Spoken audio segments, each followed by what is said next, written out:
नमः सिद्धेभ्यः।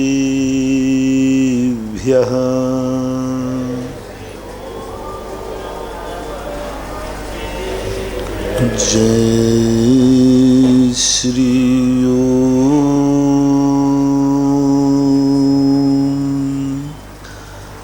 नमः सिद्धेभ्यः।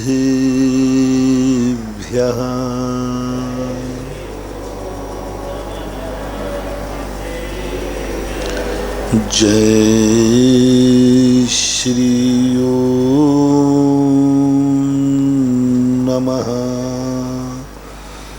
सिद्धेभ्यः।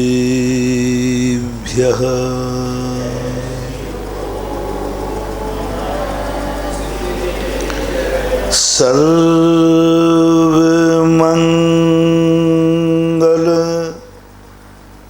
मांगल्यम्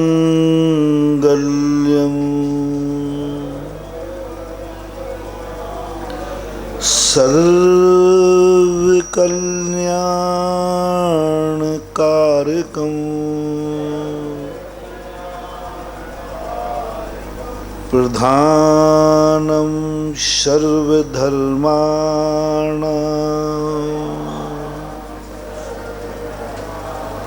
जैनं जयतु शासनम्। जैनं जयतु शासनम्। जैनं जयतु शासनम्। पंच परमेष्टि भगवान की, आचार्य श्री गुरुवर कुंद कुंद महाराज की, आचार्य श्री गुरुवर विद्यासागर महाराज की।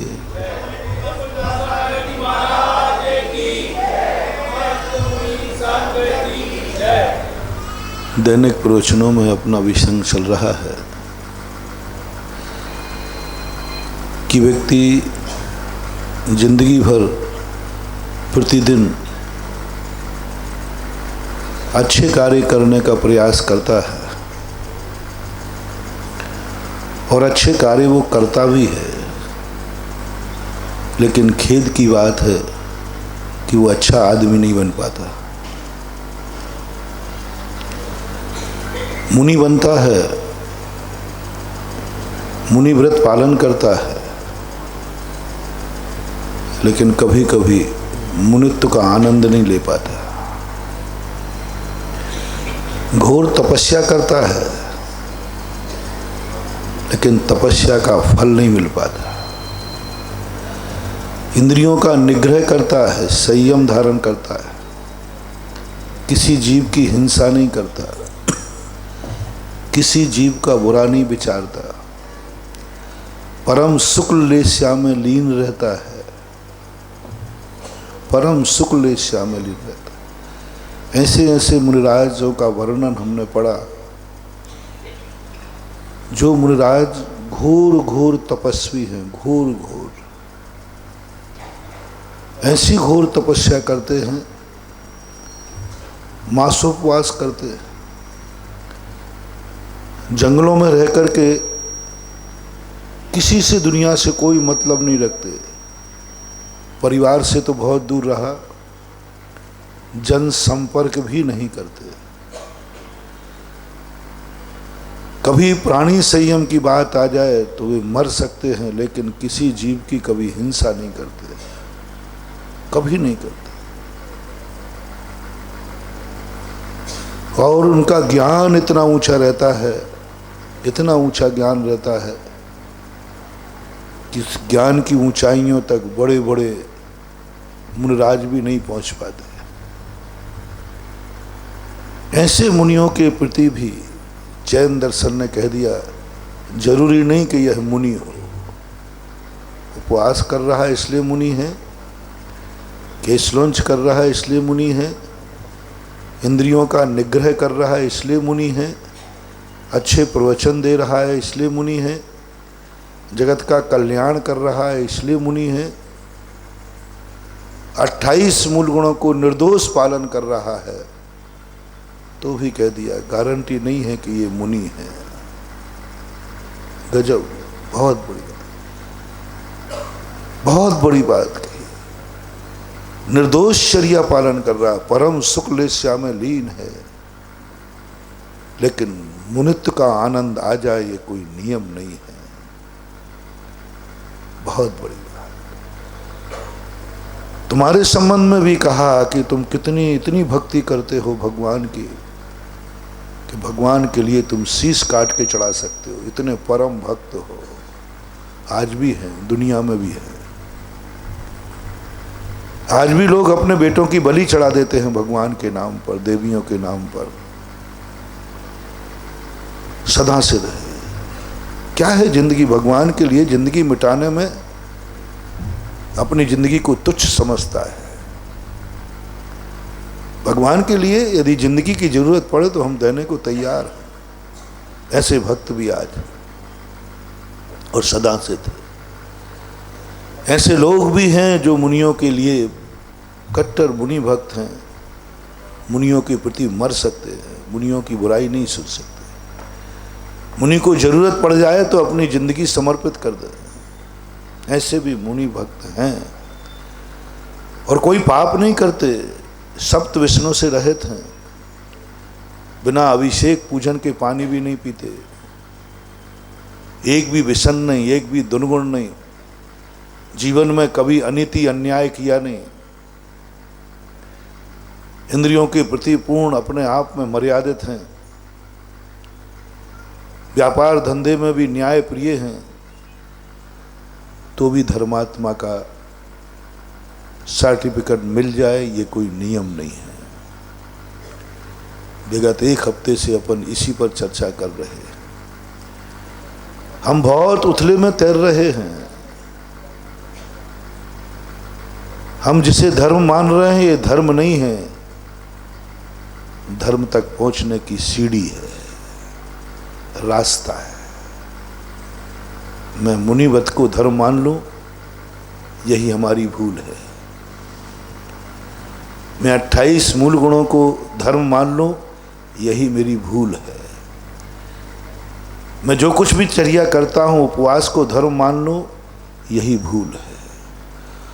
और यही भूल हमें सब कुछ कराते हुए भी धर्मात्मा का सर्टिफिकेट नहीं दिला रही है। मात इतनी सी भूल पड़ी है, 2-3 भूलें पड़ी हैं। एक पहली भूल पड़ी है, हमने इसी को धर्म मान लिया है और हम अपने आप को धर्मात्मा का टाइटल देने लगे हैं। और हमें अनुभूति भी हो रही है कि मेरे से अच्छा धर्मात्मा कोई नहीं होगा, क्योंकि मैं मुनि बन गया हूं ना। मैं बहुत अच्छी चर्या पालन करता हूं ना, मुझे जिनवाणी का बहुत अच्छा ज्ञान है, तो मेरे बराबर ज्ञानी कौन होगा? हर प्रश्न का जवाब मेरे पास है।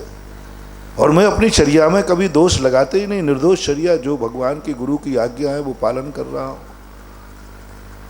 इसलिए मैं धर्मात्मा हूं। मैं धर्मात्मा को कौन नकार सकता है? आप लोग भी मानने लगे अपने आप को धर्मात्मा। रात्रि भोजन क्या त्याग दिया? धर्मात्मा। अभिषेक करने लगे? धर्मात्मा। आहार देने लगे? धर्मात्मा। माला फेरने लगे? धर्मात्मा। बड़ा अहंकार होता है, बड़ा आनंद आता है, बड़ी संतुष्टि मिलती है कि देखो संसार में रह करके हम कोई ऐसा कार्य नहीं कर रहे हैं जो कि आगम में निषेध किया है। जब कोई ऐसा कार्य अपन नहीं करते हैं जो हमारे बड़े पसंद नहीं करते हैं, तो हमें अपने सज्जन होने के एहसास होता है। देखा, मैं अपने घर में कोई कार्य नहीं करता हूं जो मेरे माँ बाप को पसंद नहीं है, इसलिए हूं ना मैं सपूत। बस यहाँ तक तो तुम्हारा ठीक था कि मैं वह कार्य नहीं करता हूं जो माँ बाप को पसंद नहीं है, अच्छी बात है। लेकिन जैसे ही तुमने कहा हूं ना मैं सपूत, बस यहाँ तुम्हारा सब किया कराया मिट गया। ये अनुभूति हमारे लिए खतरनाक हो गई, ये निर्णय हमारे लिए खतरनाक हो गया। ये जो हमने फैसला कर लिया कि मैं वही कर रहा हूं जो मेरे माँ बाप को पसंद है, होना मैं, अच्छा बेटा, मैं वही करता हूं जो मेरे पति को पसंद है। होना मैं अच्छी पत्नी, होना मैं अच्छा पति। मैं कभी स्त्री के विरुद्ध में कोई कार्य नहीं करता। स्त्री जो पसंद करती है वही मेरी चर्या है, इसलिए मेरे घर में स्वर्ग है। बस होना मैं अच्छा पति, यहां तक तो ठीक था कि तुम्हें वही करना चाहिए जो एक दूसरे को पसंद हो, लेकिन मैं हूं ना फिर अच्छा पति, अच्छी पत्नी, बस ये भूल कर गया। मैं बहुत अच्छा पढ़ाई करता हूं, बहुत अच्छा पढ़ता हूं, मास्टर जितना बताते सब याद कर लेता हूं, इसलिए मैं अच्छा विद्यार्थी हूं। वहां तक ठीक था कि तुम जो कुछ मास्टर बताते सब पढ़ लेते हो, सब याद कर लेते हो। ये चूक हो गई हमारी, हमने सर्टिफिकेट ले लिया अच्छे विद्यार्थी का। मैंने अच्छे मुनि का सर्टिफिकेट ले लिया, तुमने अच्छे भक्त का ले लिया। मैंने अच्छे साधु का ले लिया क्योंकि मैं अच्छा हूं, और नहीं हो तो आप लोग गवाही दे दो, बोलो मैं एक अच्छा साधु हूं। आपकी क्या राय है? झूठ मत बोलना, सही बोल दो। यदि एक बार आज कह दो, देखो यहाँ पर पंडाल में आज दूसरा दिन है, मैं बिल्कुल बुरा नहीं मानूँ। देखो मेरा नेचर है, मेरे के मुंह के सामने कोई मेरी बुराई करता है मुझे बहुत अच्छा लगता है, और पीठ पीछे करता है तो मुझे बहुत, मैं अच्छा हूं कि बुरा? हाँ चलो ठीक, मैं कोई मना नहीं कर रहा। मैं इतना कायर भी नहीं हूं कि मैं अपनी प्रशंसा नहीं सुन सकूं, चिंता मत कर, इतना कायर नहीं। कोई विद्यार्थी अच्छे नंबर से पास होके आया तो सारा घर वाला आनंद मनाए, क्या वो रोने बैठ जाए? वो रोने बैठ जाएगा क्या? अरे भाई सब आनंद है। जब सारे घर वालों को आनंद आ रहा है तो पास जो हुआ है उसको तो आनंद आते ही। जब तुम्हें आनंद आ रहा है कि मैं अच्छा हूं तो मुझे कितना आनंद आएगा कि मैं अच्छा हूं। वही विद्यार्थी की बात लगा लीजिए। एक घर का व्यक्ति बहुत अच्छा व्यापार करके आया, सब माँ बाप सब प्रसन्न हो गए कि बेटा बहुत अच्छा है, तो बेटे को भी तो खुशी है। आपको जितना मुझे अच्छा मान के खुशी हो रही होगी उससे 100 गुना मुझे अच्छा होने की खुशी हो रही है कि मैं अच्छा हूं। अनुभूति में आता है, आना चाहिए, आना चाहिए। यदि व्यक्ति स्वयं के अच्छे कार्यों का स्वयं का आनंद नहीं ले पा रहा है तो वो तो मूर्ख है, अज्ञानी है। स्वयं के किए हुए कृत्य का सबसे पहला आनंद का भागीदार कौन है? अच्छे का स्वयं। सबसे पहले विद्यार्थी को अच्छे नंबर आए, आनंद की लहर किस में आई? पहले देने वाले को नहीं, मास्टर को भी उतना आनंद नहीं आएगा जैसे उसने कॉपी उठाई, ओह मेरे ये नंबर, एक आनंद की लहर, एक स्फुरन हो गया, एक उसके मन में भाव आया कि मैंने पास हो गया। आप भी कोई व्रत लेते हैं, मैं निषेध नहीं कर रहा हूँ, आप मंदिर आते, मैं मुनि बना हूँ, मुझे अच्छेपन की अनुभूति हो गई, आनंद भी आ रहा है, बस भूल मैं कहाँ कर लूँगा जब मुझे अच्छेपन का आनंद आ रहा है और सारी दुनिया मुझे अच्छा कह रही है, तो फिर मैं अच्छा मुनि हूँ ना, ये सर्टिफिकेट खत्म है। हमें तत्व तक जाना है, पदार्थ पर नहीं जाना। हमें तत्व का आनंद लेना है, पदार्थ का अहंकार नहीं करना। मुझे पदार्थ का अहंकार नहीं करना, मुझे तत्व का आनंद कहना। बड़ी बात तत्वार्थ सूत्र में कही, तत्वार्थ श्रद्धानम सम्यक दर्शन। पदार्थ श्रद्धान किसी आचार्य ने नहीं लिया, सभी आचार्यों ने दो ही कथन किए, द्रव्य पर श्रद्धान करो, तत्व पर श्रद्धान करो। पदार्थ भी तो हैं, लेकिन पदार्थ पर श्रद्धान की बात किसी आचार्य ने नहीं कहा। तत्वार्थ श्रद्धानम सम्यक दर्शनम। तुम तत्व की अनुभूति करो, तत्व का श्रद्धान करो, और तत्व जो है वह हमें उपाधि नहीं देता। नहीं तो तत्व के बाद पदार्थों की चर्चा करने की जरूरत ही नहीं थी। वही 7 तत्व हैं, वही 9 पदार्थ हैं, अकेले पाप पुण्य जोड़ दिया पदार्थ हो गया। लेकिन बहुत अंतर है महानुभाव, जीव तत्व में, जीव द्रव्य में और जीव पदार्थ में। अजीव द्रव्य में, अजीव पदार्थ में, अजीव तत्व में बहुत अंतर है। आश्रव तत्व में और आश्रव पदार्थ में बहुत अंतर है। बंद तत्व में, बंद पदार्थ में बहुत अंतर है, बहुत अंतर है। इसलिए हमारे लिए पदार्थ की तरफ नहीं जाना, हमें तत्व तक का अधिकार है। मुझे अच्छेपन की अनुभूति हो रही, मुझे बहुत अच्छा लग रहा है जिस समय मैं भगवान का दर्शन कर रहा हूं। आपको अधिकार है, आपको अधिकार है आनंद लेने का, लेकिन बस यह अधिकार नहीं है कि मैं अच्छा भक्त हूं। मुझे अधिकार है कि जब मैं मुनि व्रत पालन कर रहा हूं कि मैं अपनी सामायिक का आनंद नहीं लूंगा। आज मेरी बहुत अच्छी सामायिक हुई, मैं बड़े आनंद में था। आज मेरे बड़े भाव लगे प्रतिक्रमण में। आज मैंने बड़े अच्छी तरह से अपना जीवन का 28 मूल गुण पालन किए, बहुत आनंद आता है। जिस दिन प्रतिक्रमण में मन लग जाता है, फूला नहीं समाता। आज मेरा मन उपयोग प्रतिक्रमण सामायिक में लग गया। जब 28 मूल गुण पालन करता हूं तो एक स्फुरन होता है कि मेरा मन पंचम काल का, हीन संगनन का, जब मैं मुनि पद की तरफ देखता हूं तो इतना आनंद से भरता हूं कि मन नाचता है कि हे भगवान, मैंने कितने जन्म में पुण्य किए कि इस पंचम काल में, अंधियारी रात में भगवान है नहीं, सर्वज्ञ है नहीं, स्वयं को कोई ज्ञान है नहीं, अंधेरी रात है, फिर भी मैंने प्रभु तू जिस रास्ते पे चला है वो रास्ता मैंने पहचान लिया है। पहचान ही नहीं लिया, मैंने चलने का साहस कर लिया। कोई तो उजेले में नहीं ढूंढ पाए। शास्त्रों में मैंने पढ़ा कि चौथे काल में मारीच जैसा व्यक्ति जिसके सर्टिलाइज लगे हुए थे, तीर्थंकर स्वयं घर में थे। तीर्थंकर कौन थे? उसके दादाजी। पिताजी कौन थे उसके? तद्भव मोक्षगामी भरत चक्रवर्ती। सर्टिलाइज लाइट, कितना उजेला, साक्षात सूर्य उनके घर में उतरा हुआ था। कामदेव चाचा, तद्भव मोक्षगामी 99 चाचा। क्या है, क्या है महानुभाव, क्या समझ रहे हैं अपन लोगों को? कमजोर मत समझो। मैं कुछ दूसरी बात पर तुम्हें ले जाना चाहता हूं, बात थोड़ी सूक्ष्म है।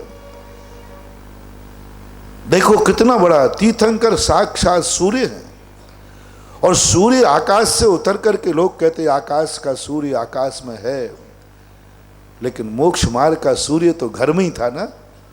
तीर्थंकर घर में ही थे सूरज। और भरत चक्रवर्ती पिताजी तद्भव मोक्षगामी, ये भी सूर्य से कम नहीं है। बाहुबली आदि 99 चाचा, सब तद्भव मोक्ष। दोनों बुआएं ब्राह्मी सुंदरी, जन्मजात बैरागणी। कहाँ अंधेरा था, कौन से कोने में अंधेरा था, कौन सी संगति बुरी थी, कौन सा संस्कार बुरा था, समझने की बात है। कौन सा संस्कार था उस घर में बुरा, किस कोने में अंधेरा था, किस कोने में बुराई थी, कहीं नहीं था। और मारीच भी कोई कम पुण्यात्मा जीव नहीं आया था जिसको तीर्थंकर की गोदी में खेलने मिले। वो कोई साधारण पुण्यात्मा नहीं हो। जैसे भरत चक्रवर्ती का पिताश्री मिले, कम बहुत पुण्य लेके आया, लेकिन बस चूक गया। वो चूक गया, वो रास्ता नहीं खोज पाया, वो भटक गया, बहुत बुरी तरह भटका, इतना बुरी तरह भटका बस एक भूल के कारण। ना कुल खराब था, ना परिवार खराब था, ना स्वयं मारीच खराब था, बस उसने तत्व से आगे बढ़ गया। जब मैं भगवान बनूंगा तो मैं भगवान हूं, क्या मान लिया? इतनी सी खबर सुनी कि मैं भी एक दिन भगवान बनूंगा, बस उसने पदार्थ मान लिया। मैं हूं, मैं हूं। भगवान ने कहा था बनेगा और उसने कह दिया हूं। इतनी सी अनुभूति से अंधेरे में भटक, उजेले में भटक गया, उजेले में भटक गया। बंधु अपन बहुत भाग्यशाली हैं, बहुत भाग्यशाली हैं। अपने सामने कोई सूरज नहीं है, कोई चंद्रमा नहीं, अपने सामने तो कोई तारागण भी नहीं।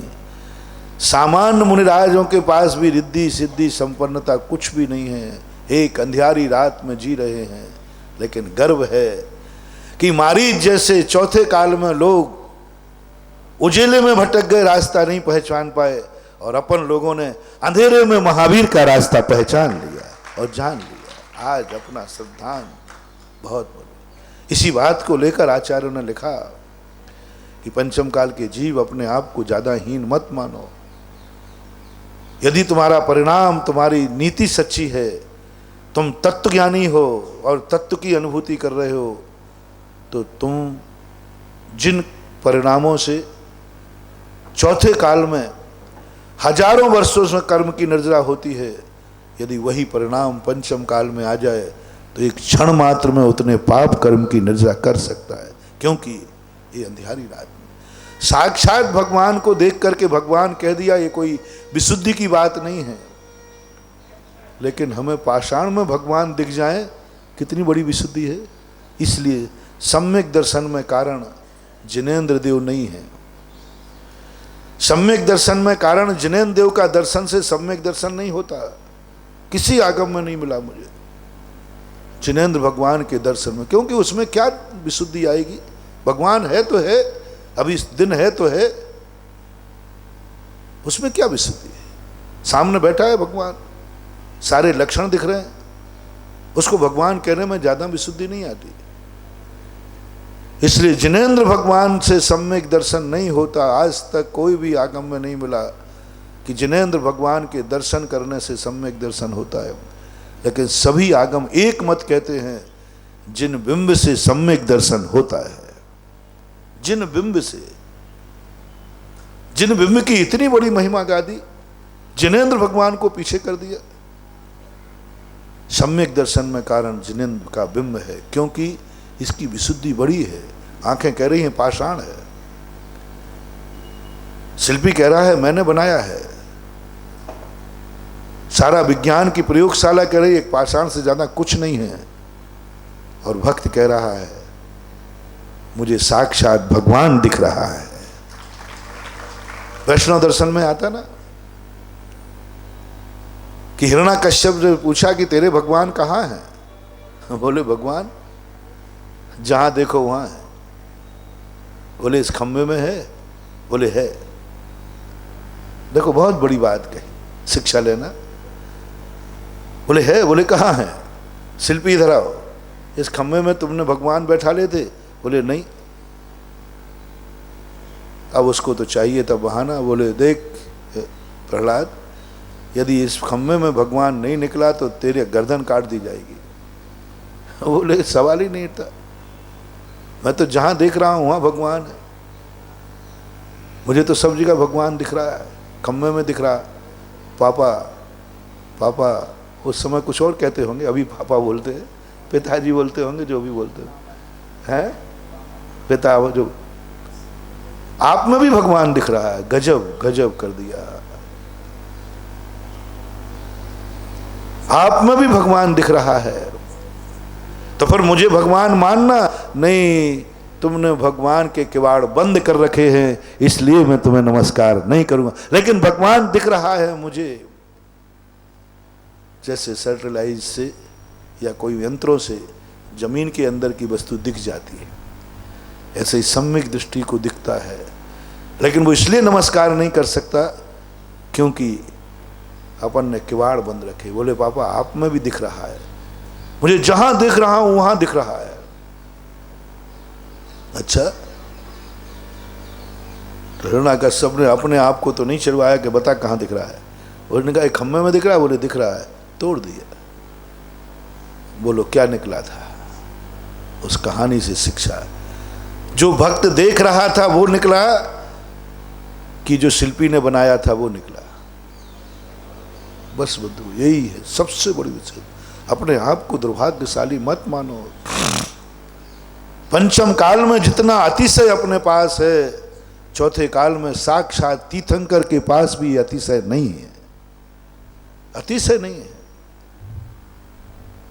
भगवान भी नहीं देख पाए किसी पाषाण में भगवान का। हमारी आंख का अतिशय देखो, दुनिया की दृष्टि में पाषाण है और भक्त की दृष्टि में भगवान है, ये कभी अतिशय आज तक हुआ? चमत्कार हुआ? कभी नहीं हुआ। महाराज वो झूठ बोल रहा हो तो, यदि झूठ बोल रहा है तो उसको आनंद की अनुभूति क्यों हो रही है? झूठ बोल रहा है तो भगवान के दर्शन करने के बाद उसको ऐसा क्यों लगता है मेरा सब कुछ हो गया? कैसे लगता है? कैसे उसका मिथ्याक्षय हो गया? एक घोर मिथ्या दृष्टि था। यदि वो झूठ बोल रहा है, वो तुम कहो कि महाराज आप लोगों ने उसको सम्मोहित कर दिया है, आप लोगों ने सम्मोहित कर दिया है, आप लोगों ने हम लोगों को ऐसा प्रभावित किया है, ऐसा डरा धमका करके, बोले देख उस भगवान बैठा है ना, मैंने प्रतिष्ठा कर दी, अब इसमें भगवान देखना, नहीं तो पाप लगेगा, तू दुर्गति में जाएगा। यदि इसको छू लिया शुद्ध कपड़ों से तो हाथ सड़ जाएंगे तेरे।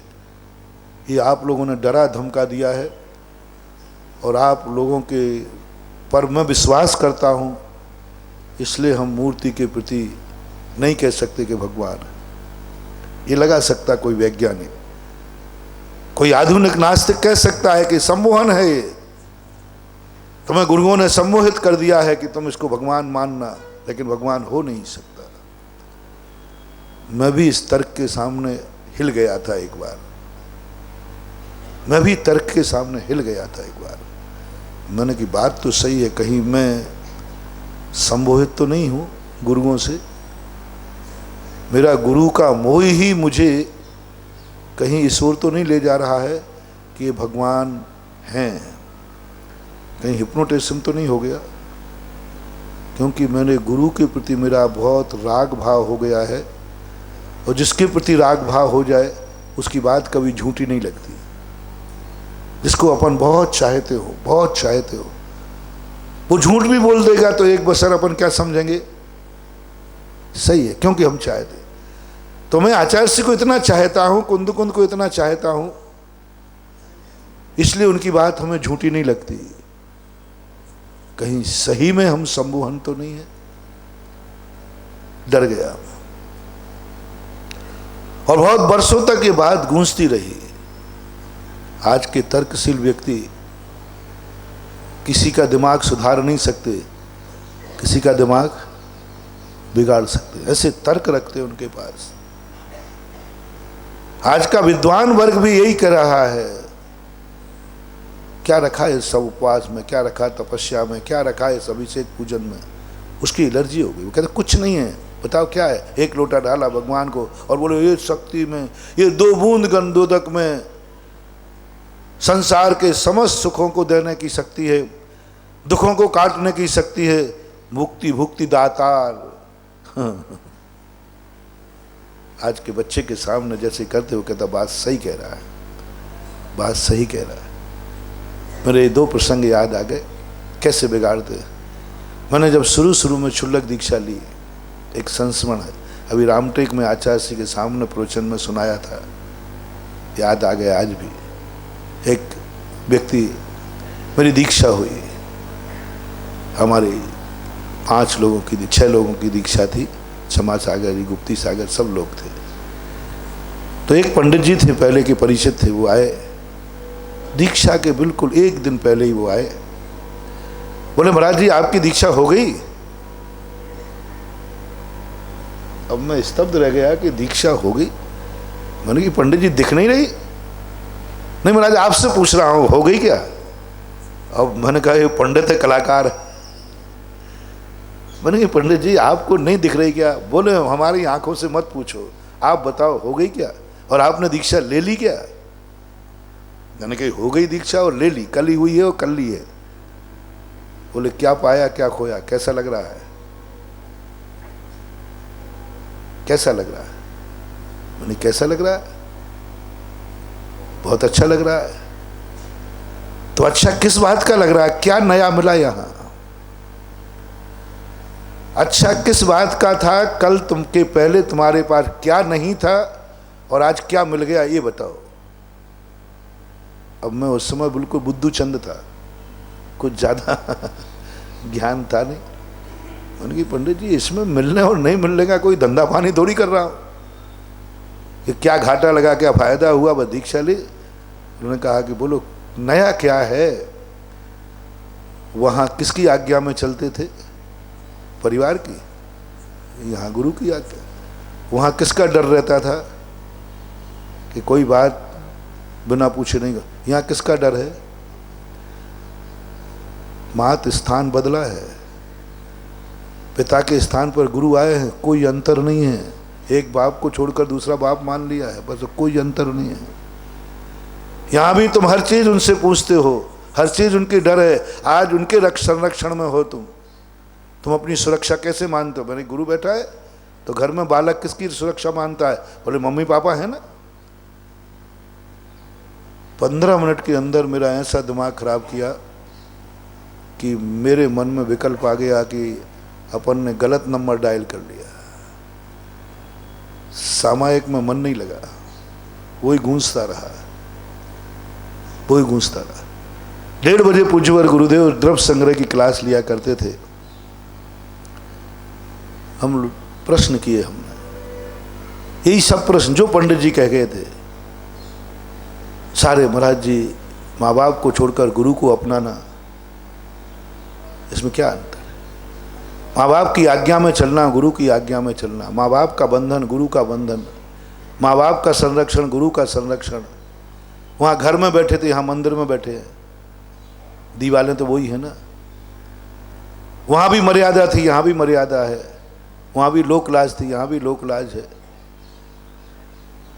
आचार्य श्री तो बहुत आगे के होते हैं गुरु। उसने समझ लिए, महाराज ने, पूज्यवर ने, कि ये जो प्रश्न है इसके दिमाग के नहीं है, इसके दिमाग के हो ही नहीं सकते। मेरा बेटा तो राजा बेटा है ना। आप लोग अपने बेटे में कोई दुर्गुण आ जाए ना तो एकदम जल्दी बेटे को आरोप नहीं लगाते। किस पे आरोप लगाते हो? नहीं, मेरा बेटा तो ऐसा नहीं कर सकता। लगता है किसी ने इसको, किसी संगति गलत पड़ गई है, किसी गलत संस्कार पड़ गया है। ये तो ऐसा था ही नहीं। मेरा हर माँ बाप को अपना बेटा जन्म से राजा बेटा दिखता है, निर्दोष बेटा दिखता है। और जब कभी उसकी कमी दिखती है तो तुरंत फर्स्ट एंड फर्स्ट एक ही बात आती है, जरूर किसी ने संगति के कारण ऐसा हुआ। यशोदा मैया को कन्हैया की कोई शिकायत करता था तो यशोदा मैया कहते मेरा कन्हैया ऐसा नहीं हो सकता। कुछ लोगों ने मेरा कन्हैया छोटा सा है ना तो उसको भड़का दिया होगा, थोड़ा ऊपर चढ़ा दिया होगा, और बेटा मेरा सीधा है। हर माँ को अपना बेटा बहुत सीधा दिखता है और सबसे ज्यादा बदमाश होता है, ध्यान रखना, सबसे ज्यादा। और मान लेते हैं लोग। तो आचार्य से तुरंत समझ गया कि मेरा कल का दीक्षित व्यक्ति इतने ऊटपटांग प्रश्न तो नहीं कर सकता। तुरंत आचार्य ने कहा क्या बात है, आज कोई पंडित जी आए थे क्या? तो उन्होंने कहा जी। बस सब समझ गए, वो सब समझ गए। बोले पहले तो एक नियम कर लो आज कि जब तक मैं नहीं कहूं किसी पंडित को अपने पास मत बैठने देना, और वो चर्चा करे तो मौन नहीं हो तो मौन ले लेना और बोल के मत बताना। अच्छा सी बात जाओ, यदि तुम्हारी अपनी पिछी और संयम सुरक्षित रखना है तो। नहीं तो आज तक कोई पंडित एक मुनि नहीं बना पाया। ना जाने कितने पंडितों ने मुनि बनने वालों को मुनि का मार्ग रोका है। आज तक कोई बड़े पंडित लोग कोई मुनि नहीं बने तो नहीं, हो तो बात अलग है, बना भी नहीं पाए, बल्कि मुनि बनने वालों को जरूर रोका है। जो बनते हैं और जो बन गए, बोले बहुत आचार्य ने कहा। मैंने कहा जी नहीं करूंगा, लेकिन पहले आज उलझ गया हूं तो सुलझाओ पहले मामला। तो बोले सुनो, तुम पढ़े लिखे हो, एक इशारा समझो। बोले तुम कभी सुबह देखा? बोले देखा। सुबह काल में सूर्य निकलता है, लालिमा निकलती है। मैंने कहा निकलती है। शाम को देखा? दिस एवं पश्चिम में भी वैसी लालिमा होती है। दोनों एक समान है कि नहीं? एक समान है। देखने में एक सी लगती है कि अलग अलग? जैसे सूर्य निकलता है, जो वातावरण यहाँ होता है, शाम को सूर्य डूबते समय भी वातावरण वही ऐसा होता, वही लालिमा होती है, वही सनलाइट, जैसे आप लोग क्या कहते हैं सनसेट, सुबह को कहते हैं सनराइज, लेकिन स्थिति दोनों की एक सी होती है। मैंने भी देखा, तो दोनों एक सी दिख रही ना? बोले हाँ, पूरब की लालिमा और शाम की लालिमा दोनों एक सी हैं? बोले एक सी है। लेकिन अब अंतर सुनो, माँ बाप की आज्ञा, माँ बाप का बंधन, घर में रहना, मंदिर में रहना, गुरु की आज्ञा में रहना, ये दोनों में कितना अंतर है। सुनो, प्रभात में भी लाली होती, संध्या में भी लाली है, एक जगाती एक सुलाती, कितने अंतर वाली है।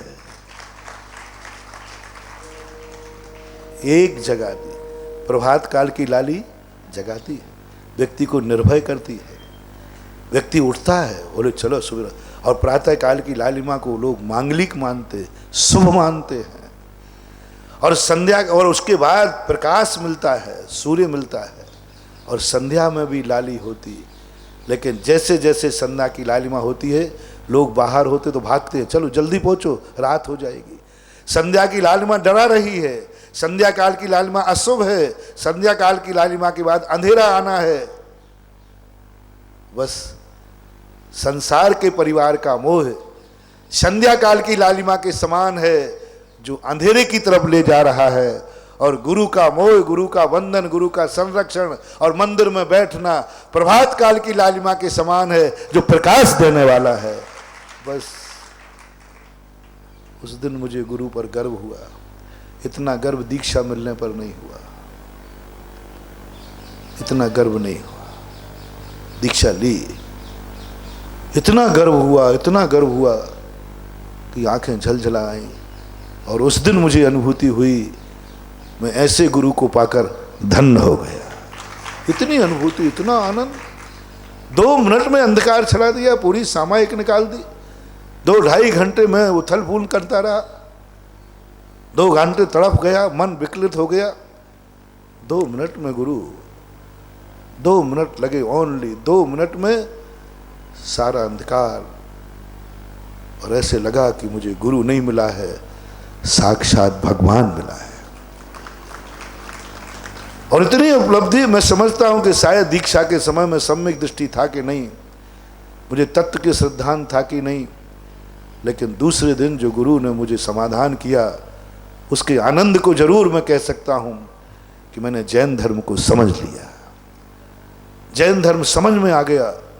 बस वो बीज था मेरे लिए,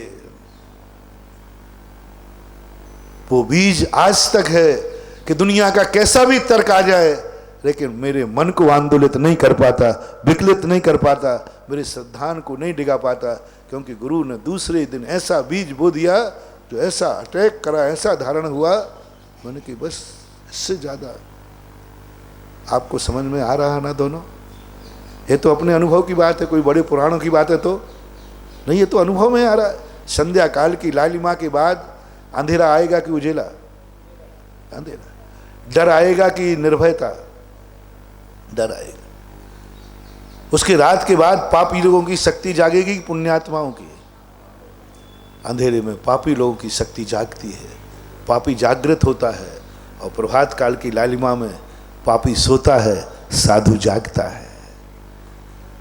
उस लालिमा के बाद डाकुओं का दर्शन होगा, और इस लालिमा के बाद साधुओं का दर्शन होता है, साधु जागता है।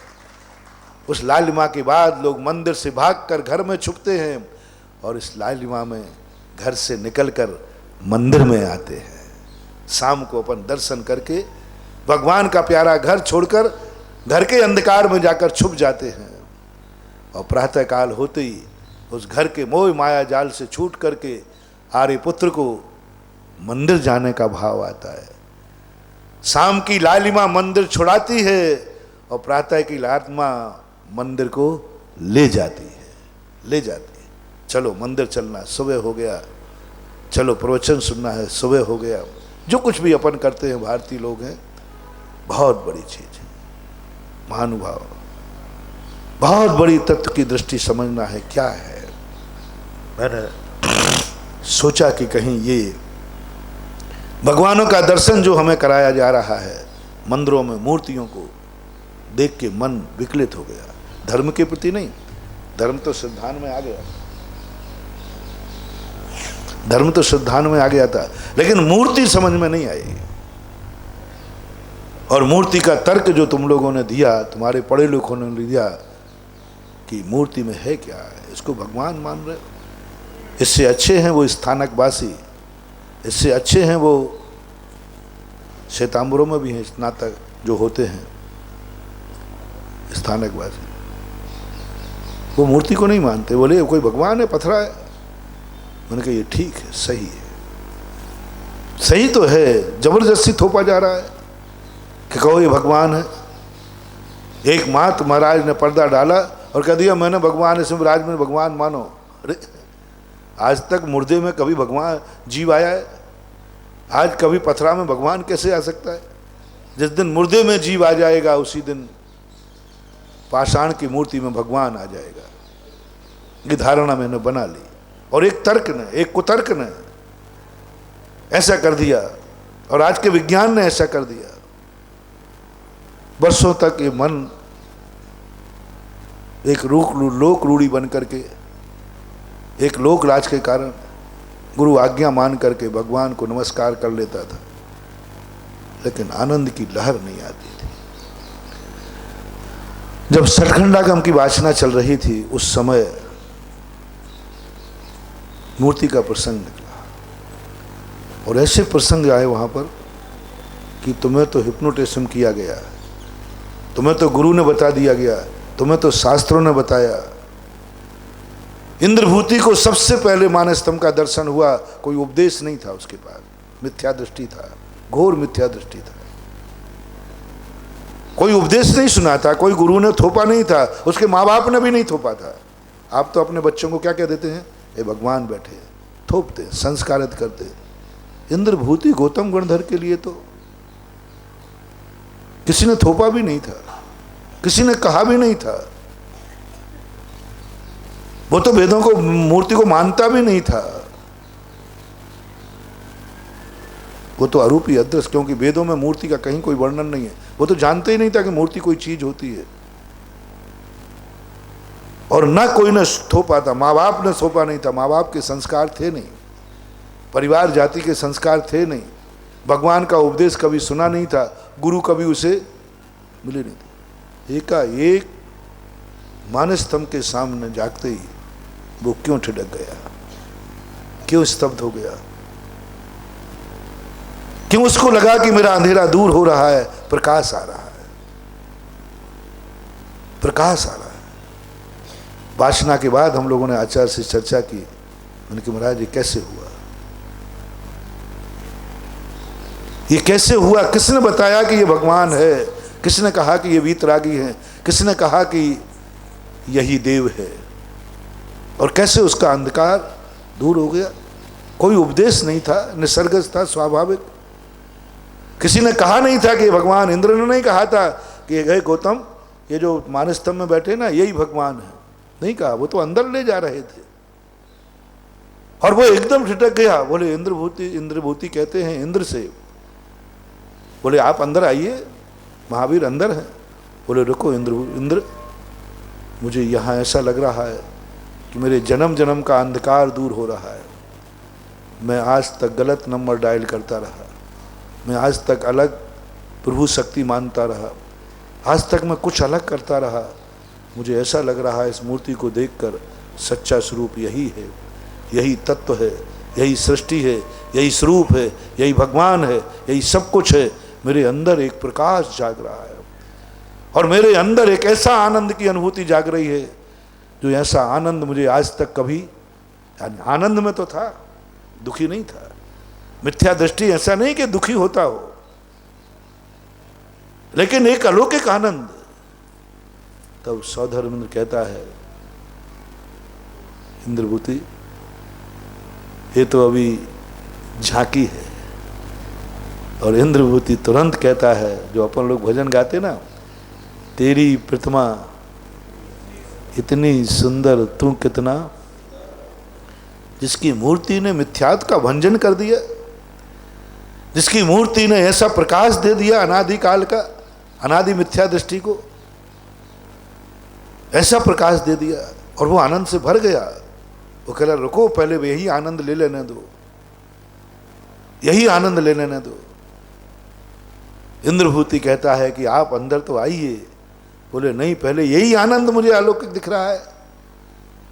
तब मैंने समझा कि भगवान की मूर्ति को भगवान कहना हिप्नोटिज्म नहीं है, संमोहन नहीं है, धारणा नहीं है, थोपी हुई नहीं है। उसमें वो शक्ति है जो एक मिथ्या दृष्टि के अंधकार को मिटा करके प्रकाश दे सकती है।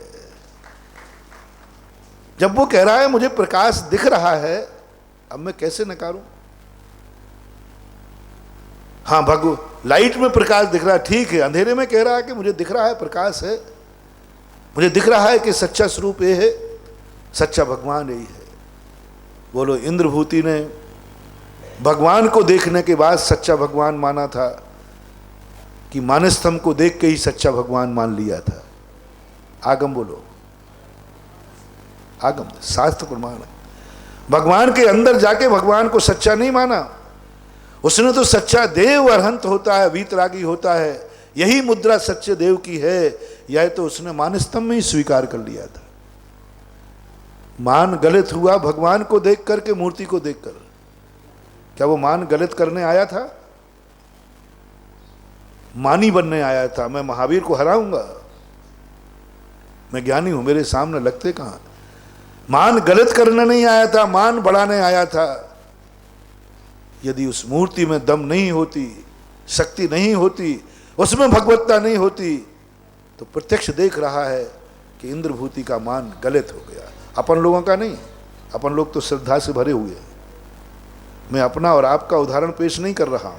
अपन लोगों को तो बस जन्म से भर दिया गया है कि ये मान स्तंभ है, मान गलत होता है, ये भगवान है। अपन की चर्चा नहीं कर रहा। अपन लोग तो संबोधित है। अपन लोगों को तो बहुत आकर्षित, डराया, बढ़ाया, बहुत लोभ दिए गए। देख, इन भगवान की मूर्ति को पूजा किया कर, अभिषेक किया कर, देख ऐसा हो गया, ऐसा हो जाता है, ऐसे कर्म कर जाते हैं।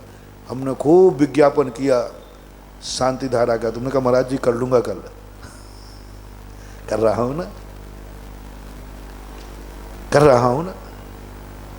तुम्हारा ज्यादा देर का धर्म नहीं है। मैंने जितनी शांति धाराओं को आपको प्रभावित किया है, एक प्रवचन में सारी शांति धाराएं बंद करा सकता हूं। तुम शांति धारा से प्रभावित नहीं हो, तुम मेरे से प्रभावित हो। सुन रहे हो ना? तुम मेरे से प्रभावित हो। तुम माल को कुछ नहीं जानते, तुम सेल्समैन से प्रभावित हो। तुम माल को कुछ नहीं जानते, तुम दुकानदार से प्रभावित हो। तुम दवाई के संबंध में कुछ नहीं जानते, तुम डॉक्टर से प्रभावित हो। बोलो, गलत तो नहीं है? दवाई के संबंध में तुम कितना जानते हो? किससे प्रभावित हो? डॉक्टर से। उसने जो दिया वो खा लिया। थोड़ा पढ़ तो लो। कितने लोग डॉक्टर की दी हुई दवाई को बांचते हैं? पन्ना लाओ, बोलो कितने लोग बांचते हैं? 99। शायद मुझे नहीं दिखता कि डॉक्टर साहब तुमने दवाई लिखी, मैं थोड़ा पहले बांच लूं, और बांच के जानते हो, ऐसी बात नहीं, थोड़ा बांच लूं। 99% नहीं बांचते। मेडिकल वाला भी नहीं बांचेगा जिसका पास मेडिकल है। वो किससे प्रभावित है? डॉक्टर से। विश्वास किस पर है? डॉक्टर पर। वो दवाई खा लेता है, कुछ नहीं सोच। लोग कहते भैया थोड़ा देख ले, डॉक्टर का क्या भरोसा, कोई गलत दे दे। बोले मुझे डॉक्टर पर विश्वास है, और बिल्कुल बहुत अच्छी चीज हो और अपन खाने को तैयार, और डॉक्टर बेटो खा मत लेना, तो अपन बोलो खा लेंगे कि फेंक देंगे, छोड़ दोगे खा लोगे? डॉक्टर कह रहा है बस तुम्हारा धर्म महानुभाव एक डॉक्टर से ज़्यादा कुछ भी नहीं है। तुम कुछ भी नहीं जानते दवाई क्या है, तुम कुछ भी नहीं जानते कि शांति धारा क्या है। तुम मात मेरे डॉक्टर से प्रभावित हो। बोले शांति धारा क्यों कर रहे? बोले महाराज ने कहा है ना कि कोई परेशानी आ जाए तो शांति धारा कर लेना। और यदि मैं कह दूं तुम शांति धारा तो नहीं कर रहे ना, शांति धारा भूल के मत कर लेना, एक प्रवचन देना है और आज ही व्हाट्सएप हो जाएगा और सारे भारत की शांति धाराएं बंद हो जाएंगी। मां तुम सेल्समैन से प्रभावित हो, माल को कुछ नहीं जानते, आल्सो इडियट। हम भी शामिल हैं, चिंता मत करना। जब भी कोई टाइटल तुम्हें दे महानुभाव तो मुझे कोई ज्यादा मत मानना, कुछ ज्यादा मत मानना। हम भी इडियट ही हैं, हम भी बहुत स्थानों पर कुछ भी नहीं जानते। तुम मुझे जानते हो, मैं आचार्य विद्यासागर को जानता हूं, फर्क इतना ही है बस, कुछ। उन्होंने जो कहा मैंने कर डाला, मैं कुछ नहीं जानता हूं, मुझे कुछ नहीं पता। तो ध्यान रखना, तुम आचार्य विद्यासागर को ज्यादा मत मान लेना,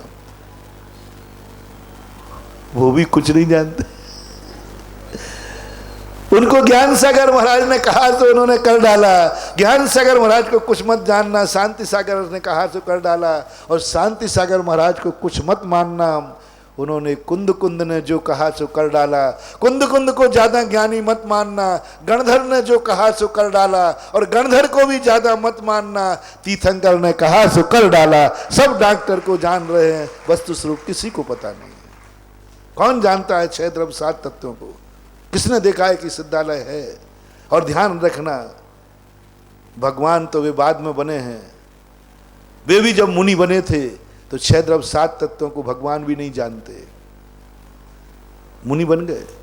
उनको भी नहीं पता कि मोक्ष कहाँ है, उनको भी पता नहीं कि सिद्ध परमेष्टि है कि नहीं। किन की बात कर रहा हूं मैं? तीर्थंकर भगवान जब मुनि दीक्षा बन लेते हैं, उनसे पूछो कहाँ के लिए जा रहे हो? बोले मोक्ष जा रहा हूं। बोले पहले कोई गए? बोले अनंत सिद्ध परमेष्टि गए। बोले आपने देखे? बोले नहीं देखे। तीर्थंकर भगवान मुनि बन गए अटकल पच्ची पे, मात पूर्व की परंपरा पर, मात दूसरों के कहीं कहीं पर मुनि बन गए तीर्थंकर। 63 रिद्धियां प्राप्त कर ली उन्होंने, तो भी उन्हें सिद्ध परमेष्टि है कि नहीं ये उनके अनुभव में नहीं आया। 6 द्रव्यों में से उद्गल को छोड़ दे, एक भी द्रव्य तीर्थंकर नहीं जानते मुनि अवस्था में, क्योंकि उनका ज्ञान भी मति सुत अवधि मना पर्याय ज्ञान है। और चारों ज्ञान रूपी को जानते हैं, अरूपी को नहीं जानते। धर्म द्रव्य रूपी है कि अरूपी? अधर्म द्रव्य आकाश, काल और जीव, सिद्ध भगवान, ये उनके ज्ञान का विषय है ही नहीं। तीर्थंकर के ज्ञान का विषय नहीं। किस बल पर मुनि बन गए? किस पर चल दिए कि यही रत्नत्र है, यही मोक्ष मार्ग है? कहाँ मोक्ष है तो बताओ, कौन है उस मोक्ष में? नहीं, मेरे पारसनाथ गए थे, बस यही मेरा एड्रेस है। पारसनाथ कह गए थे यही मेरी शक्ति है, और मुझे विश्वास है पारसनाथ कभी झूठ नहीं बोलेंगे। तो महावीर पीछे से चल पड़े। सब पीछों की लाइन है, सब पीछे की लाइन है, सबके आगे तीतुर के 2 आगे तीतुर, तीतुर के 2 पीछे तीतुर। बताओ कितने तीतुर? बताओ। तीतुर के 2 आगे तीतुर, तीतुर है ना पक्षी, तीतुर नहीं जानते के लोग। पक्षी के 2 पक्षी पीतर, पक्षी के 2 पीछे पक्षी। बोलो कितने पक्षी? 2 आगे 2 पीछे 4, और एक बीच का 5 हुआ। नहीं, 3 ही है महानुभाव। पहले तीतुर के पीछे, पहले तीतुर की तरफ देखो तो पीछे कितने हैं, और आखिरी वाले के पीछे देखो तो आगे देखो तो कुछ नहीं बंधु।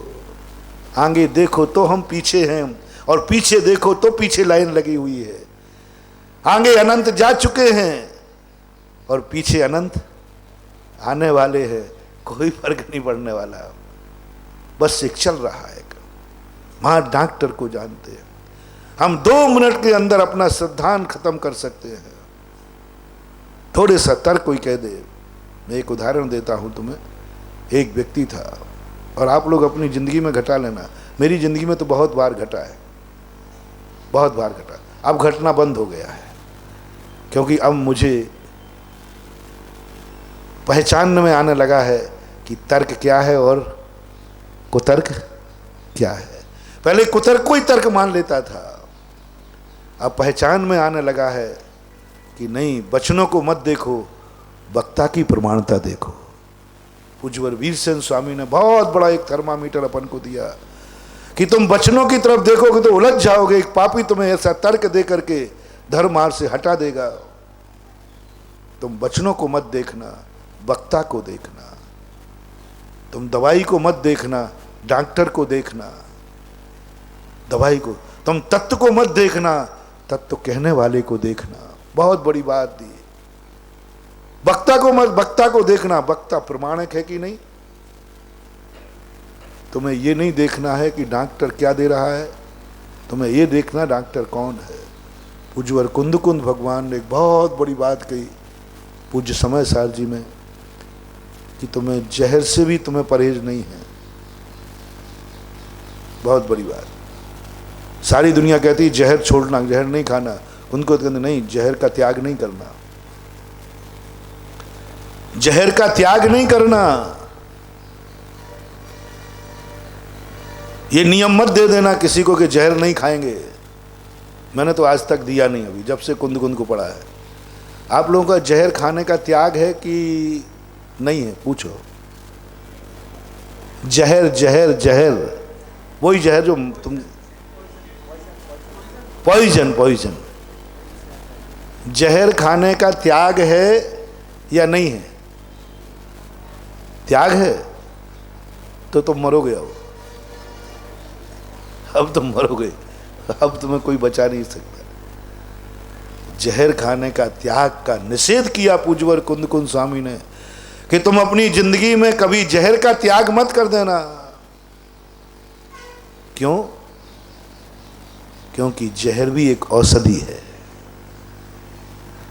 तुम नियम ले लेना, पर सुनो महानुभाव, कोई जहर का त्याग मत करना। मेरा भी नहीं है अभी, हम महाराजों का नहीं है। आपका भी जहर का त्याग मत करना। आलू त्याग कर देना, प्याज त्याग, सब त्याग कर देना,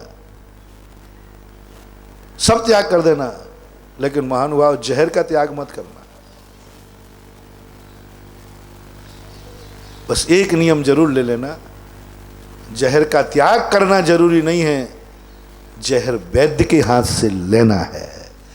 वैद्य जब जहर देता है तो वो दवाई बन जाती है, और वैद्य के बिना कोई दूसरा जहर दे देता है तो वो प्राण लेकर मार देता है। जहर नहीं मारता है, देने वाला मारता है। जहर नहीं मारता, कौन मारता है? देने वाला मारता है। जय विस्मुख भुजंतो बेजो पुरुषो न कर मरण मुबे आदि तह पुगल कम सुदयम न वज्ज दे नानी। कितनी बड़ी बात कही कि हे श्रमण, हे भक्त, जहर तुम बस इतना पहचान कर लेना, वैद्य दे रहा है ना जहर, बस खा जाना। वैद्य, वैद्य की पहचान पक्की कर लेना। वैद्य को चूक जाओगे तो बहुत बड़ी भूल कर जाओगे। वैद्य की सच्ची पहचान कर लो, क्योंकि वैद्य जहर देगा, सच्चा वैद्य, तो भी उसमें हमारा कुछ ना कुछ औषधि मान के ही देगा। वैद्य कभी मारने के लिए नहीं दे सकता। इसलिए तुम संसार से मत घबराओ, किसी क्रिया से मत घबराओ। तुम क्या करना क्या नहीं करना ये मत निर्णय करो। मैं ये नहीं करूंगा, मैं ये करूंगा, मैं ये नहीं करूंगा, ये सब बातें छोड़ दो। तुम बस गुरु रूपी वैद्य को ढूंढ लो, और यदि सच्चा गुरु मिल गया फिर जो कहे वो तुम्हें करना है, यही तुम्हारा धर्म है। सच्चा गुरु, गुरु को पहचान लेना महानुभाव। आजकल गुरुओं के भेष में, आजकल गुरुओं के भेष में जितने पाप हो रहे हैं, जितने डाकू हो रहे हैं, बहुत कठिन है। क्योंकि जितने पापी होते हैं वे सब अच्छे भेष में ही पाप करते हैं। जितने डाकू होते हैं वे अच्छे भेष में ही डाका डालते हैं। डाकू जब भी आता है पुलिस के भेष में आता है, डाकू के भेष में आ जाए तो शायद वो सफल नहीं हो पाए। इसलिए ध्यान रखना, गुरु को जान करके कहना, बहुत पहचानना, बहुत जानना, गुरु की पहचान कर लेना। और फिर गुरु को ना तुम दवाई जान पाओगे, ना जानने का प्रयास करना, ना तुम तत्व जान पाओगे, ना तत्वों को जानने की चेष्टा करना। 6 द्रव्य 7 तत्वों को तुम नहीं जान पाओगे, चेष्टा भी मत करना। जब मैंने कह दिया भगवान ही मुनि बन गए, तब भी वो 6 द्रव्य 7 तत्व नहीं जान पाए। बस तुम्हें पहचानना है वक्ता कैसा है। जल्दी मत करना गुरु बनाने की, लेट बना लेना। नहीं बने तो बिना बनाए जिंदगी बिता देना। लेकिन जिंदगी में खोटा डॉक्टर और खोटा गुरु मिल गया तो जिंदगी में हम कमाते कम हैं, सब कुछ समाप्त कर देगा, सब कुछ समाप्त कर देगा। एक खोटा गुरु तुम्हारे जिंदगी भर के चोखे गुरु की समाप्त कर सकता है, पुण्य को समाप्त कर सकता है। इसलिए गुरु कीजिए जान के और पानी पीजिए जान के। ऐसे ही मत समझो ये साधारण नहीं है। जैन दर्शन ने सम्यक दृष्टि को जितना कठोर बनाया और जितना उसको नम्रता सिखाई, कहीं देखने में नहीं आई। और उस समय उसके मन में क्या आ गया, इंद्रभूति के मन में। बोलो, अपन लोग तो बहुत पढ़े लिखे, नमोकार मंत्र जानते हैं ना। अपन को तो पाठशाला में गुरुओं ने बहुत सिखाया हमारा देव कैसा होता है 18 दोषों से। आप लोग तो पढ़े हुए हो, हमारा गुरु कैसा होता है अपन को तो माँ बाप ने सिखाया, परिवार में सिखाया, महाराज सिखा रहे, बहुत सीख गए, जन्म जन्म से सीख के आए। इंद्रभूति को किसने बताया था कि सच्चा देव यही है? किसने बताया था? इंद्रभूति को किसने बताया था कि यही सच्चा देव है? ये उपदेश उसको किसने दिया था? बोलने वाले भगवान ने या मूर्ति वाले भगवान ने? बोलो। तो मूर्ति वाला भगवान ये उपदेश दे रहा है, जो बोलता नहीं है, दुनिया की दृष्टि में पाषाण है। किसने कह दिया कि सच्चा देव यही है, यही सच्चा स्वरूप है, यही करने योग्य है और ये जो कहे वही सत्य है? किसी ने नहीं बोला। एक अंदर से जगत का जागा और ऐसा प्रकाश जागा इंद्रभूति को, ऐसा प्रकाश जागा कि लड़ने आया था और लाडला बन गया। लड़ने आया था, लाडला बन गया। किसने बना दिया लाडला? भगवान ने, भगवान की मूर्ति ने। जब ये प्रसंग मैंने पढ़ा, मेरे अंदर जो मूर्ति के प्रति एलर्जी थी, घृणा थी, मूर्ति को मानना मूर्खता थी, वो आज अंधकार में एक उदाहरण है। त्रियंचों को कौन रोशी में और प्रसंग निकला कि त्रियंच मूर्ति को देखकर सम्यक दृष्टि हो जाते। अनादि मिथ्या दृष्टि त्रियंच, प्रवचन सुन के नहीं। हम तो प्रवचन सुन के भी सम्यक दृष्टि हो जाए तो बहुत बड़ी बात है। वो तो मूर्ति को देखता है जंगल में। वो तो भगवान त्रियंचों में भी जिनबिंब सम्यक दर्शन का कारण कैसे हो गया? उसको देख करके ना उसको किसी ने पढ़ाया ना लिखाया, वो पढ़ना लिखना जानते ही नहीं, ना पाठशाला गया। मात मूर्ति को देखकर अंदर से ऐसा प्रकाश फूटा, यही देव है, यही सच्चा स्वरूप है, यही सच्चा स्वरूप है। मैं आज तक भटक रहा था। बंधु, यदि मूर्ति में ताकत नहीं होती तो एक त्रियंच का मिथ्यात्व कभी नष्ट नहीं होना चाहिए। वो तो बोलती भी नहीं, कभी चर्चा भी नहीं। और दूसरा प्रसंग मिला उसी में, भगवान की कीमत से ज्यादा कीमत बता रहा हूं मूर्ति की, अपनी मूल्यांकन कर रहा हूं। चौथे काल से ज्यादा अपन कितने मूल्यवान हैं, लेकिन इस मूल्यवान की भी कहाँ डूब जाते हैं नैया अपनी। वो चर्चा अपन प्रवचन के प्रारंभ में शुरू की थी। पहले तो अपन देखें कि अपन हैं कहाँ महान, और इतने महान होने के बाद भी हमारा बेड़ा पार नहीं हो रहा है, सम्यक दर्शन नहीं हो रहा है। इतना होने के बाद भी हम आनंद से नहीं भर पा रहे, और हमारी बहुत बड़ी महानता है, बहुत बड़ी पुण्यात्मा जी में। बंधु, अपन चौथे काल में कोई चमत्कार नहीं थे। हमें आज तक चौथे काल का कोई अतिशय क्षेत्र नहीं मिला, शास्त्रों में नहीं मिला। अतिशय क्षेत्र नाम की चीज दुनिया में नहीं मिली हमें। पूरे शास्त्र खोज लिए मैंने, कि चौथे काल में अतिशय क्षेत्र कौन सा था। सिद्ध क्षेत्र तो मिला है, सिद्ध क्षेत्र मिला है, लेकिन चौथे काल में अतिशय क्षेत्र नहीं मिला। जितने अतिशय क्षेत्र हैं ये पंचम काल की देन है और ये भक्तों का चमत्कार है, भगवान का नहीं। सिद्ध क्षेत्र भगवान बनाता है और अतिशय क्षेत्र भक्त बनाता है। अतिशय क्षेत्र भक्त बनाता है, भगवान नहीं बनाता है, भक्त बनाता है। भगवान तो सिद्ध क्षेत्र बनाते हैं, तीर्थ बना देंगे, लेकिन अतिशय तीर्थ क्षेत्र किसी भक्त की घटना से बनता है, भक्त बनाता है। और पर चौथे काल में ऐसा कोई भक्त नहीं हुआ जिसने किसी मंदिर को अतिशय क्षेत्र बनाया हो। क्यों?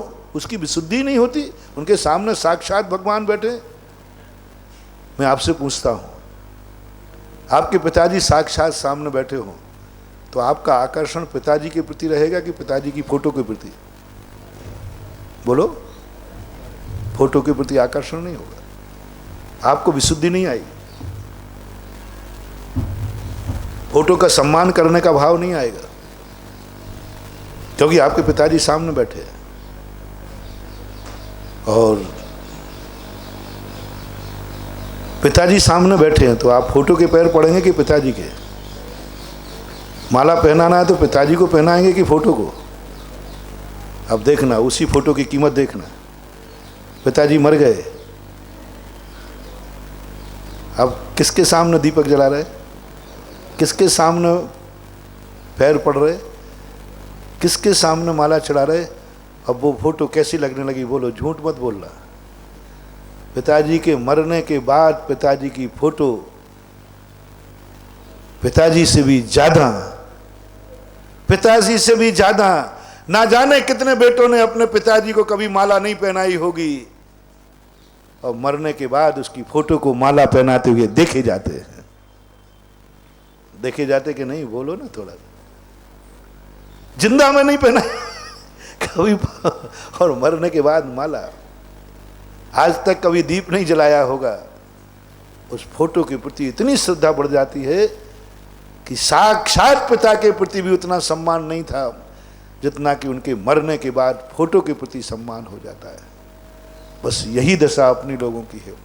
चौथे काल में साक्षात भगवान थे, उनकी मूर्तियों के प्रति ज़्यादा आकर्षण नहीं था, ज़्यादा श्रद्धा नहीं थी, क्योंकि उनका आकर्षण भगवान के प्रति सामने बैठे हैं। और अपन लोग वही दुर्भाग्य भाग्यवान हैं, दुर्भाग्य भाग्यवान है कि भगवान हमारे पास नहीं है, लेकिन भगवान की मूर्ति है जो भगवान से भी ज्यादा मुझे प्यारी है। भगवान से भी ज्यादा मुझे मूर्ति का अनुराग है आज। इसलिए अतिशय क्षेत्र जो बनाए हैं पंचम काल में, अतिशय क्षेत्र बहुत बने हुए बनते भक्तों के कारण। इसलिए मूर्ति का जो आकर्षण है गजब। दूसरा प्रसंग मैं आपको सुनाना चाहता हूं कि भगवान के दर्शन करने से ऐसे कर्म होता है, निधत्त और निकाचित बोलते हैं, निधत्त निकाचित बोलते हैं, एक कर्म होता है। वो कर्म भगवान के दर्शन से भी नहीं करता। भगवान में इतनी ताकत नहीं है कि हमारे उस अशुभ कर्म को काट दे। भगवान में साक्षात जीवित में समोषण में वो कर्म नहीं कटेगा, कट नहीं सकता। ऐसे कर्म है। उसे पूज्यवर वीर सेन स्वामी महाराज कहते हैं, जो भगवान के दर्शन से कर्म नहीं कर सकता है, जिन बिंब दंशने ने निधत्त निकाचित कम खय दंशना दो। जिनेंद्र भगवान की मूर्ति से ऐसा पाप कट सकता है जो जिनेंद्र भगवान से नहीं कट सकता। ये प्रसंग पढ़ने के बाद लगा कि ये भगवान की मूर्ति नहीं है, ये साक्षात भगवान है। ये इतने चमत्कारी हैं कि जीवित भगवान भी इतने चमत्कारी नहीं। अरे जीवित भगवान के सामने जब मूर्ति रहती है, जीवित भगवान बाद में मिलता है, समोषण में जाने में पहले क्या मिलता है? मानस। जब समोषण में अनुमति ये मूर्ति देगी, समोषण में जाने के पहले हमें इस मूर्ति को समझना होगा, तो अपन क्यों ना अभी से मूर्ति को समझें, जिससे कि समोषण में ज़्यादा देर नहीं लगेगी और समझे समझाए निकल जाए। चौथे काल में भगवान, चलो चौथे काल में सब जगह भगवान नहीं होते थे, अरे 10 कदम पे अंदर भगवान बैठे, वहां मूर्ति बैठाने की क्या जरूरत थी? क्या जरूरत थी वहां मूर्ति? जब जीवित भगवान 10 कदम अंदर बैठे हुए हैं और वहां भक्तों से कहा इस मूर्ति को नमस्कार करो, नहीं मैं अंधा नहीं हूं, मैं पढ़ा लिखा वैज्ञानिक हूं, मैं जाके भगवान को नमस्कार करूंगा, मूर्ति को नहीं। जब भगवान नहीं होते तो फोटो से काम चलाता, अभी मैं क्यों करूं? सामने भगवान बैठे। बोलो ऐसे व्यक्ति को समोषण में जाने की अनुमति मिल जाएगी? समोषण में चला जाए, नहीं मैं मूर्ति को नहीं मानूंगा, मैं भगवान को सीधा मानूंगा, तुरंत देवता उठा के बाहर फेंक देंगे, बाहर चलिए। जिस व्यक्ति की आंख में रण तब विकट है, बस यही तो संकट है। अब नहीं बचा सकता, अब नहीं बचा सकता। पाप करने के बाद साधु पापी को नहीं बचा सकता। साधु की मर्यादा है, साधु पाप करने के पहले तुम्हें बचा सकता है। समझ रहे हो ना? साधु तुम्हें पाप करने के बाद नहीं बचा सकता। यदि पाप करने के बाद पापी को साधु बचाता है तो साधु भी अपराधी है, क्योंकि पापी को बचाना भी अपराध है, अपराध, बहुत बड़ा अपराध। इसलिए साधु का काम है, साधु की कीमत बस इतना ही है, तुम पाप करने के बाद सुधरोगे। और साधु कहता है पाप करने के पहले सुधर जाओ तो मैं तुम्हें गुरु का मिलना सफल हो जाएगा। पाप करने के बाद तुम गुरु को मानोगे, भगवान को मानोगे, कुछ नहीं कर पाएगा तेरा गुरु, कुछ नहीं कर पाएगा तेरा भगवान। पाप करने के पहले गुरु की बात मान जाओ, पाप करने के पहले भगवान की बात मान जाओ, पाप कर्म के उदय के पहले भगवान को स्वीकार कर लो। जिस समय पुण्य की चरम सीमा उदय में चल रही है, उस समय मैं वही करूंगा जो मेरी जनवाणी माँ कहती है, मैं वही करूंगा जो जनवाणी माँ ने कहा, भगवान को स्वीकार करूंगा, गुरु को। स्वीकार तो तुम करोगे, स्वीकार तो तुम करोगे, बस पुण्य के उदय में ना करके पाप के उदय में करोगे। बस खेद के साथ मैं कह रहा हूं, पुण्य के उदय में मुझे याद करोगे, मैं तुम्हारे साथ आऊंगा, तुम्हारे साथ रहूंगा। और पाप कर्म के उदय में तुम मुझे याद करोगे, आई एम सॉरी प्लीज, मैं वहां नहीं आ सकूंगा, मैं तुम्हारा साथ नहीं दे सकूंगा। पुण्य कर्म के उदय में यदि तुम करते हो तो बहुत बड़ी। इसलिए कबीरदास ने क्या लिखा, सुख में सुमरन दुख में सुमरन सब करे, सुख में करे ना कोई, और जो सुख में सुमरन करे तो बस इतनी सी बात है। इसलिए साधु को, साधु की कीमत क्या है जिंदगी में? पाप करने के पहले यदि तुमने गुरु को मान लिया तो गुरु का मिलना सफल हो गया। बुरे दिन आने के पहले तुम धर्मात्मा बन गए तो धर्म का मिलना सफल हो गया। जो मैं प्रारंभ में कहना चाह रहा था, धर्म करता हुआ भी धर्म का आनंद क्यों नहीं ले रहा है? क्योंकि वो पाप कर्म के उदय में धर्म कर रहा है, अशुभ कर्म के उदय में धर्म कर रहा है, डर से, भय से, लोभ से धर्म कर रहा है, स्वरूप को समझ करके धर्म नहीं कर रहा है। इसलिए करता हुआ भी, अच्छे कार्य करता हुआ भी अच्छा इंसान नहीं बन पा रहा है। अभी अपना जो 1 हफ्ते से प्रवचन चल रहा है उसकी भूमिका बनाकर छोड़ता हूँ। प्रसंग मूल क्या है?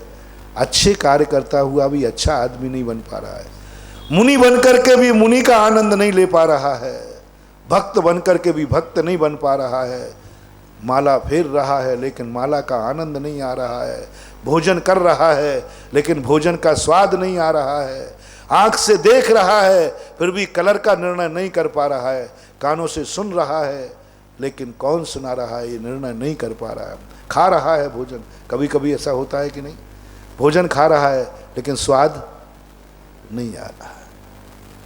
गुरु को मान रहे हो, गुरु को चाह रहे हो, लेकिन गुरु का आनंद नहीं आ पा रहा है। मुनि बन चुका हूं, बहुत बन गया, मैंने कह दिया था कैसा मुनि, कैसा मुनि, 28 बुलगुण को निर्दोष पालन करने वाला, फिर भी मुनि पने का आनंद नहीं आ रहा। क्या है ये, क्यों नहीं आ रहा? जब मुनि की चर्या पाल रहा हूं तो मुनि का आनंद क्यों नहीं? जब भक्ति कर रहा हूं तो भक्ति का आनंद क्यों नहीं? जब अच्छा कार्य कर रहा हूं तो अच्छा का टाइटल क्यों नहीं? जब भोजन खा रहा हूं तो पेट क्यों नहीं भर रहा है, तृप्ति क्यों नहीं मिल रही है? इसकी एक बहुत लंबी कहानी है। अभी अपन चल रहे हैं, एक लंबा विषय छिड़ गया है, चलने दो, शायद कोई ना कोई रहस्य खुलेगा। जब हम अच्छा कार्य करेंगे तो अच्छे आदमी भी बनेंगे, जब हम धर्म करेंगे तो धर्मात्मा भी बनेंगे। जब मुनि बने हैं तो मुनि का फल भी मुझे मिलेगा। समय हो गया। महावीर भगवान की।